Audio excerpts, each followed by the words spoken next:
नमस्कार. माझे नाव डॉक्टर विशाल गायकवाड. मी 15 तारखेला Sinhagad institute of business administration and research म्हणजे सिबार, कोंढवा इथे ॲज अ डायरेक्टर म्हणजे संचालक या पदावर माझी नियुक्ती झाली आणि तो चार्ज मी त्या दिवशी स्वीकारला. यापूर्वी मी सिंहगड संस्थेत मागील 16 वर्षापासून कार्यरत आहे. ह्याच्यापूर्वी मी सिंहगड संस्थेचं जे एरंडवण्याचं कॅम्पस आहे, त्या कॅम्पसला असिस्टंट प्रोफेसर म्हणून सुरुवातीला जॉइन झालो MBA कॉलेजला आणि तिथेच संस्थेने मला प्रमोशन दिलं. मग असोसिएट प्रोफेसर आणि त्यानंतर मग 16 वर्षाच्या कालावधीनंतर म्हणजे माझ्या सलग सेवेनंतर संस्थेने मला इथे संचालक म्हणून माझी नेमणूक केली आणि ती संधी मला संस्थेने मिळवून दिली. याबद्दल मी संस्थेचे जे फाउंडर प्रेसिडेंट आहेत प्रोफेसर MN नवले सर यांचा आभारी आहे. तसेच founder secretary doctor Sunanda Navale madam यांचाही मी आभारी आहे.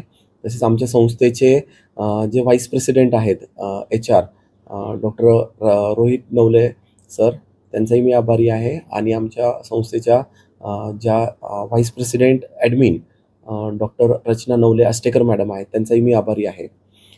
सिंहगड संस्था मागील एक 35 वर्षापेक्षा जास्त कालावधीपासून पुणे शहर, पुणेचा ग्रामीण भाग, त्याच्यानंतर मुंबई, सोलापूर, कमलापूर, पंढरपूर, कोंढापुरी, लोणावळा आणि मुंबई या ठिकाणी कार्यरत आहे.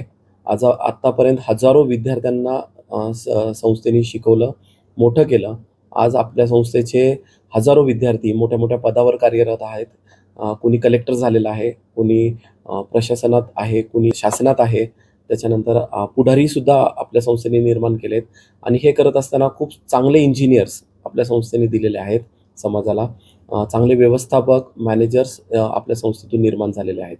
खूप मोठ्या मोठ्या पदावर आपले सर्व विद्यार्थी आज कार्यरत आहेत. अगदी ग्रामीण भागातून येणाऱ्या विद्यार्थी यांचा मूळ कल हा शिक्षणासाठी जेव्हा ते पुण्यात येतात तेव्हा त्यांचा पहिला प्रिफरन्स किंवा प्राधान्य हे सिंहगड संस्थाच असते. त्याच्यामागे कारण असं आहे की विद्यार्थ्यांना सर्वांगीण विकासासाठी लागणारी जी पण काही हे लागते, सपोर्ट लागतो, तो सर्व सिंहगड संस्थेच्या माध्यमातून मिळतो. इथे सर्व प्रकारे जे शिक्षण व्यवस्था आहे ती व्यवस्थित इथे मुलांना सर्व सुविधा पुरवल्या जातात. त्याच्यानंतर विद्यार्थ्यांना जे महाराष्ट्र शासनाच्या किंवा भारत सरकारकडून वेळोवेळी उपलब्ध होणाऱ्या जे काही शिष्यवृत्ती असतील, स्कॉलरशिप आहे, त्याचाही लाभ विद्यार्थ्यांना पूर्ण सतत मिळत राहतो. भारत सरकारच्या सर्व शिष्यवृत्ती आपल्या सर्व विद्यार्थ्यांना लागू होतात. त्यानंतर महाराष्ट्र शासनाने आता नव्याने चालू केलेली मुलींसाठी जी शिष्यवृत्ती आहे, तर मोफत शिक्षण व्यवस्था जी स्कॉलरशिप आहे ती इथे लागू आहे. ओपन कॅटेगरीच्या मुलांसाठी जी EBCची सवलत आहे ती अगदी पहिल्या दिवसापासून मुलांना आपण प्रोव्हाइड करतो.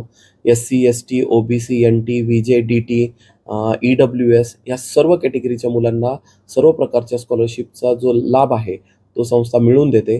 त्यामुळे विद्यार्थ्यांना अगदी कमी पैशामध्ये रादर शिष्यवृत्तीच्या बळावर शिक्षणाची संधी मिळते आणि त्या संधीचं सोनं करण्यासाठीचं जे काही पाठबळ लागतं, जी काही व्यवस्था लागते ती संस्थेने इथं निर्माण केलेली आहे.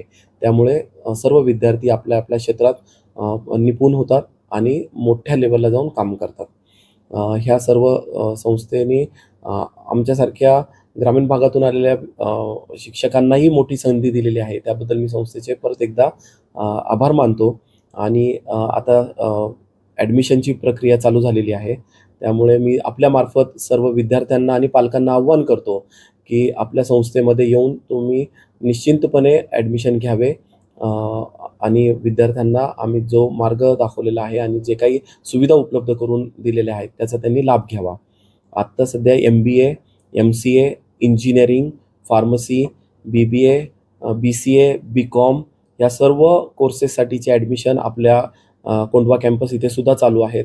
तर मी आपल्यामार्फत सर्व नागरिकांना आव्हान करतो की त्यांनी येऊन आपली ॲडमिशनची प्रक्रिया पूर्ण करावी. धन्यवाद.